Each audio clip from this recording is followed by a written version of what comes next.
Abril 4, 2007, nilabanan ni Brian the Hawaiian Punch Viloria itong magaling at matibay ding Meksikano na si Edgar Sosa. Ang laban ay para sa bakanting WBC Light Flyweight title at ginanap ito sa Alamodome, San Antonio, Texas sa Amerika. Isang maaksyon at matinding bakbakan ang ipinakita ng dalawa sa ibabaw ng lona. Walang yakapan, kamao sa kamao, matira matibay.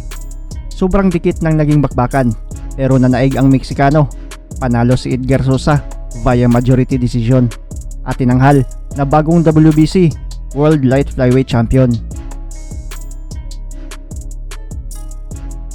Sa sumunod na taon, dalawang Pinoy ang dumayo sa Mexico para subukin na kunin ang nasabing titulo. Ito ay sina Sonny Boy Haro at si Juanito Rubillar, pero pareho itong nabigo. Isang taon ulit ang lumipas. May isang matapang na Pinoy na bata ng MP promotion ni Manny Pacquiao ang lumusob sa baluarte ni Edgar Sosa sa Mexico para kunin ang hawak-hawak nitong titulo.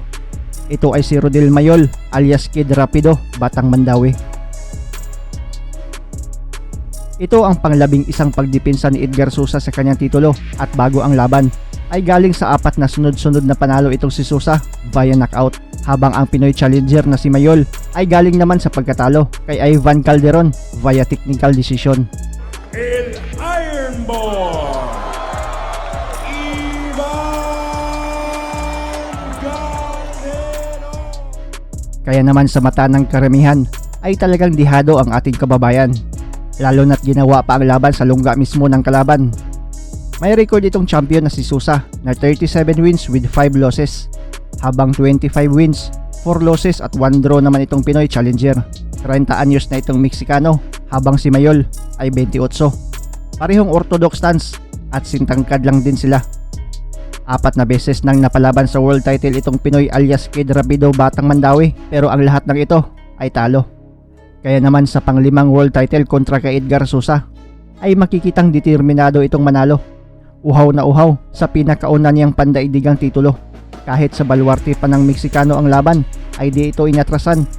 At kahit 3 Pinoy na ang tinalo nitong Mexican champion na si Edgar Sosa ay di natakot itong Pinoy challenger na si Mayol. Sa halip ay mas determinado pa itong manalo para makaresback sa mga Pinoy na tinalo nitong Meksikano.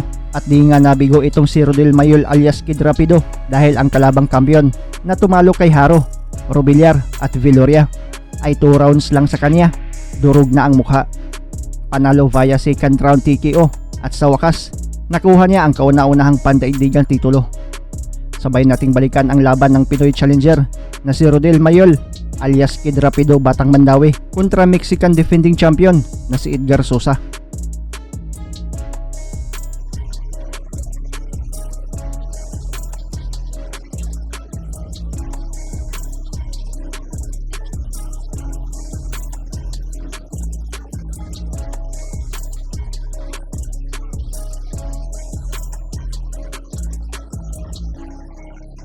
Unang round pa lang maingay na agad ang mga Mexican fans, pero di natinag ang ating kababayan. Focus lang sa laban, mindset lang.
Maaksyong laban agad ang pinakita ng dalawang mandirigma.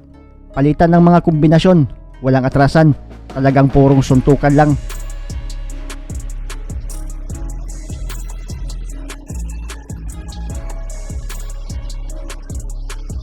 Second round, mas nagpapakita agad ng pag-agresibo ang Pinoy.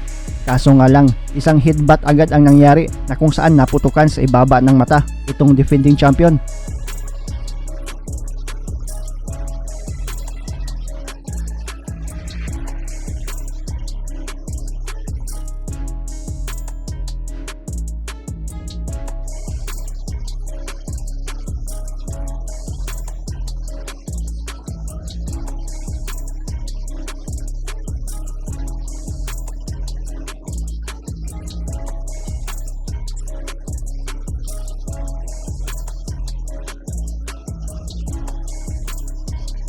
At dahil dito ay nadidaksyonan ang Pinoy ng isang puntos.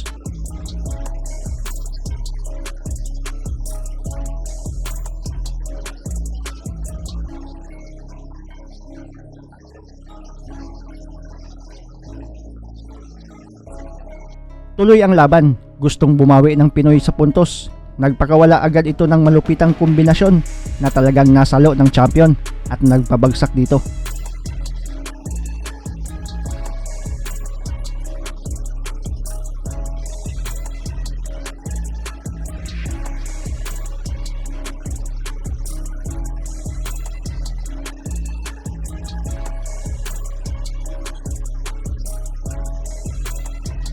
Matapos bilangan ay tila isang gutom na pating na nakaamoy ng dugo itong si Rodel Mayol at gusto agad lamunin itong defending champion na si Sosa.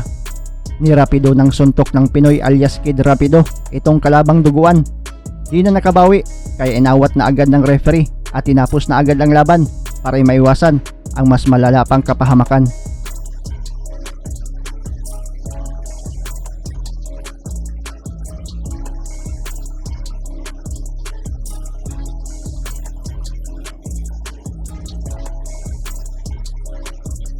Matagumpay na nakarisbak si Rodel Mayol, panalo via second round TKO at sa wakas nakuha ang kauna-unahang pandagdigang titulo.